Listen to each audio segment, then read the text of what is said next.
¿Cree usted que el Señor responde a las oraciones congregacionales?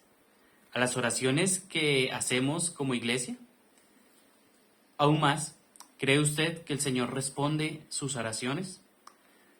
Hace 3 reflexiones atrás, reflexionando en el libro de los Hechos, observamos el tema 3 elementos esenciales de la unidad de iglesia.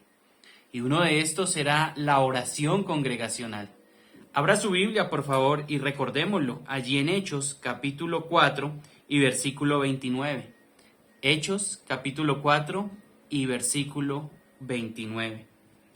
Dicen allí los hermanos orando unánimes juntos, es lo que están diciendo estos hermanos, Hechos capítulo 4, versículo 29. Y ahora, Señor, mira sus amenazas y concede a tus siervos que con todo de nuevo hablen tu palabra. Mientras extiendes tu mano para que se hagan sanidades y señales y prodigios mediante el nombre de tu santo Hijo Jesús. ¡Qué maravilla! Observe la respuesta pronta, la pronta respuesta a esta oración. Hechos, capítulo 5 y versículo 12. Hoy nos extenderemos desde Hechos, capítulo 5, versículo 12 hasta el versículo 16. Observe conmigo lo que la Escritura dice. Y por la mano de los apóstoles se hacían muchas señales y prodigios en el pueblo, y estaban todos unánimes en el pórtico de Salomón. Los creyentes no tenían un edificio propio para el culto, sino que su lugar de reunión era allí, al frente del templo, en el pórtico de Salomón que bordeaba ese lado oriental de la extensa área del templo. Miles de personas podrían pasar allí, miles de personas se congregaban allí para escuchar y ver lo que los apóstoles hacían. Muchas señales y prodigios. Bueno, ¿qué es esto de señales? Una marca. Era esa señal que distinguía a una persona de la otra. Las señales confirmaban que ellos en realidad eran mensajeros de Dios. Señalaba también esas señales, valga la redundancia, la verdad espiritual a los otros hombres. Se hacían también prodigios, portentos, presagios, y esto hacía que el espectador se maravillara.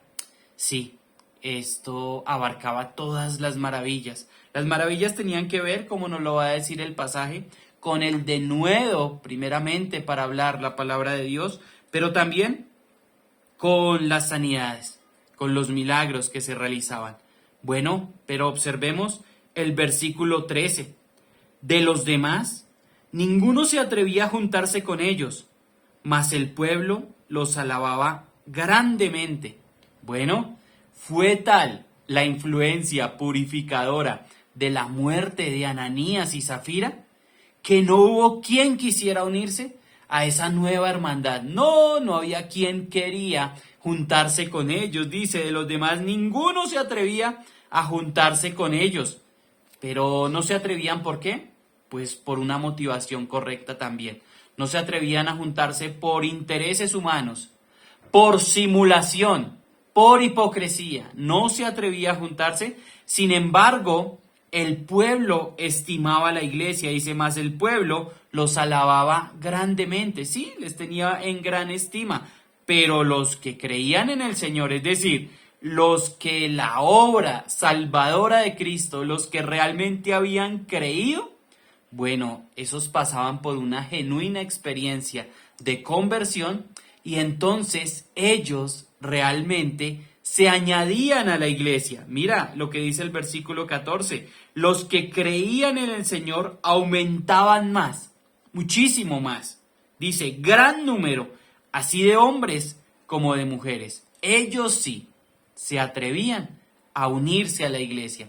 Ellos sí caminaban con los apóstoles, caminaban con la iglesia. Era natural que llegaran allí, al pórtico de Salomón, a congregarse allí, a escuchar la palabra, a observar lo que el Señor estaba haciendo, a conocer más, a edificarse, a orar más, a estar unidos, a perseverar con ellos.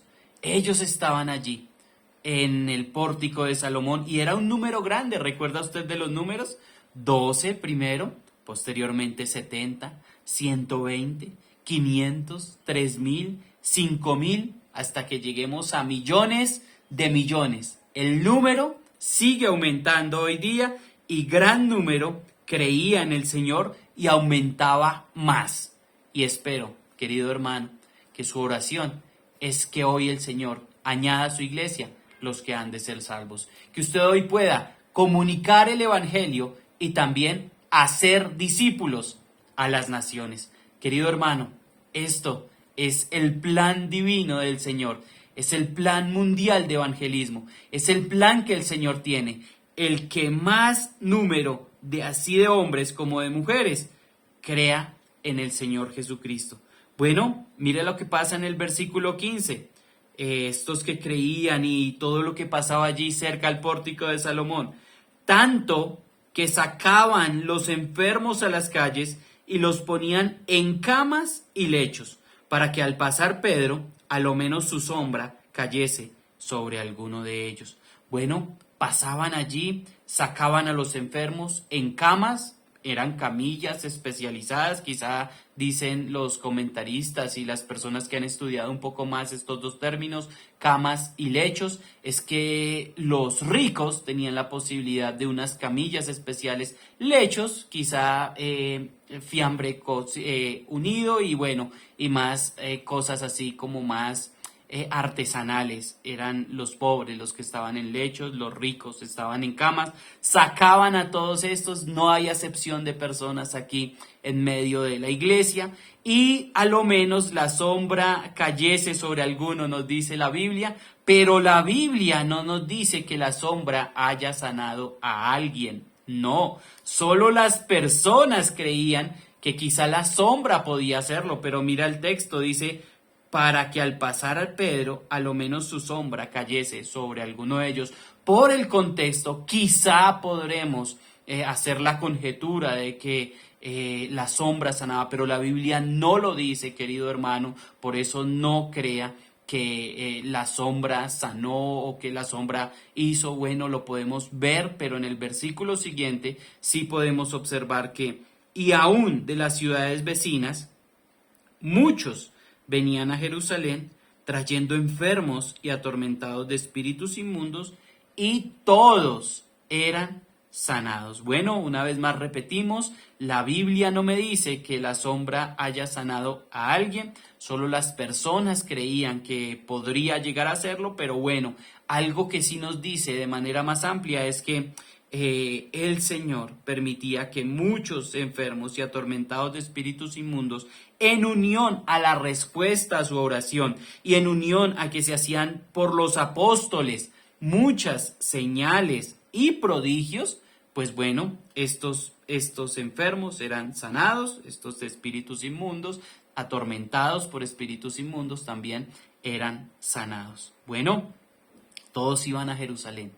La iglesia tiene un diseño global, querido hermano. Por eso piense usted en personas, misioneros al otro lado del mundo llevando la palabra. Ore por ellos, por favor.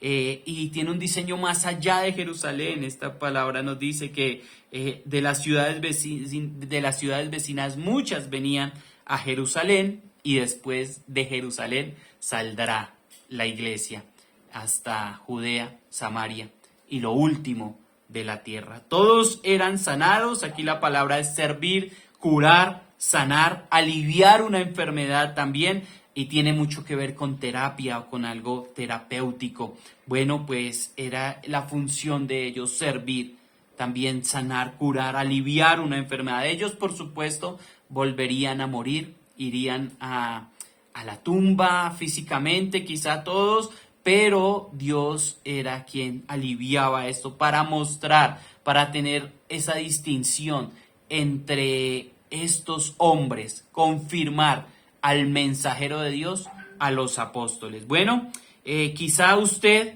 ha orado como congregación, usted ha adorado al Señor, usted quizá cree que Él no responde, pero mi amado hermano, Quizá Él no está no respondiendo. Más bien usted y yo a veces no discernimos las respuestas del Señor, que puede ser no, espere. También el Señor puede responder, pero observe por favor su palabra, continúe observando lo que la palabra del Señor dice, alimente sus oraciones con la palabra de Dios y también alinee sus oraciones con el propósito de Dios, también que lo encuentra en la palabra. Y crea, querido hermano, que Dios siempre, pero siempre responde nuestras oraciones. Mire, querido amigo y hermano, el Señor está respondiendo, porque en Hechos 4, 29 y 30 la congregación hace la oración, y en Hechos 5 del 12 al 16 el Señor da una pronta respuesta. Querido hermano, que tenga un excelente día y nos vemos en una próxima reflexión en el libro de los Hechos. Bendiciones.